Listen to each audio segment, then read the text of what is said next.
There's a plan that is going to provide a coordinated roadmap for the future development and evolution of the city.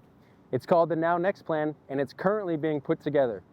My name's Tom Matthews, and on this episode of The Buzz, I'll be talking to the city manager to find out exactly what the Now Next Plan is and how it will change the city.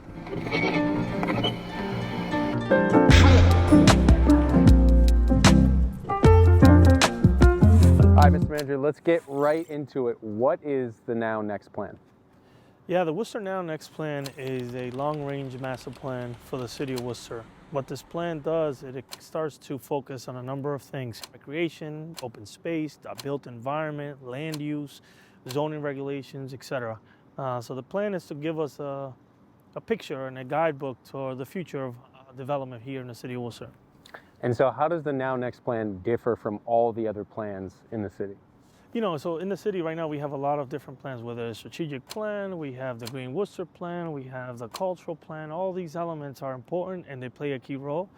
What the master plan does is tries to put all these things together. It gives us, like I said, a framework and a guidebook in terms of how do we look like in the next 20, 30 years as a city, and what are the things that we need to do to get there. And so how is the city putting the plan together, and how are the community members being involved in the process?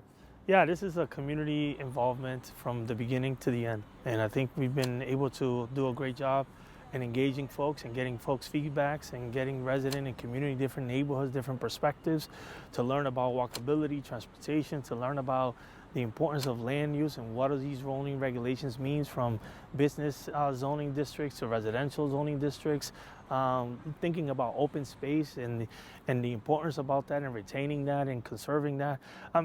All these different elements are extremely important, but the community has been at the forefront of each one, providing input, conversations, surveys, neighborhood groups, work groups, focus groups. I mean, you name it, they've been involved in that.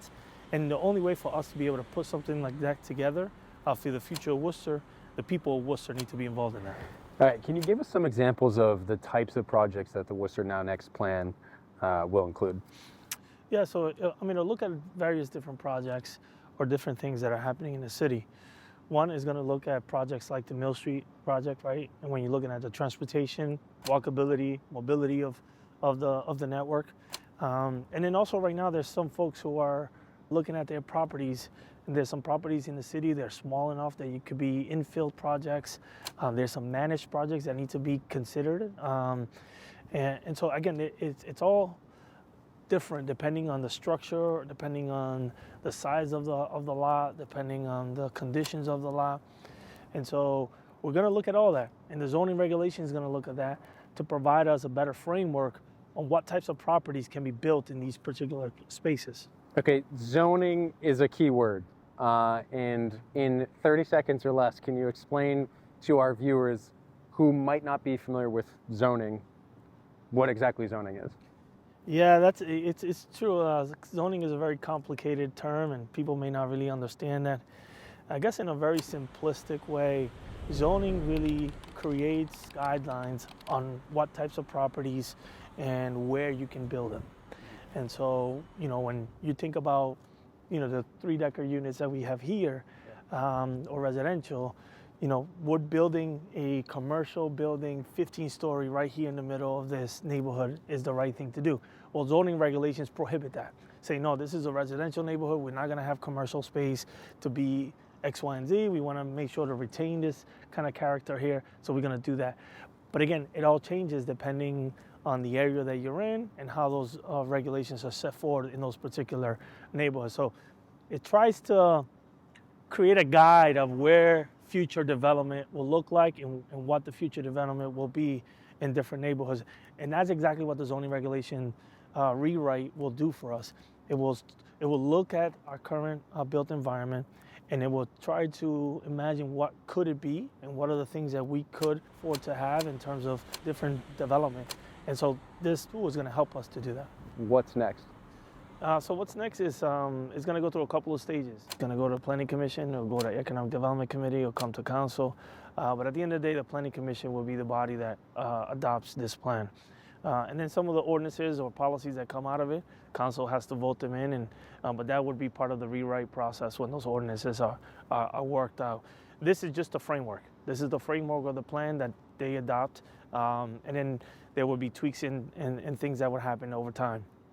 But as we know, this plan and rewriting a zoning regulation is not just a couple of months thing, it's multiple years. So we're looking at 2 to 3 years of a process in which it was going to take to rewrite the zoning regulation. So we're working through developing an RFP process where we're going to go out and get a consultant to come in and lead our efforts in that process. And our hope is sometime in early fall in the new fiscal year we'll be able to start the process of acquiring a consulting firm to lead us in this regulation rewrite.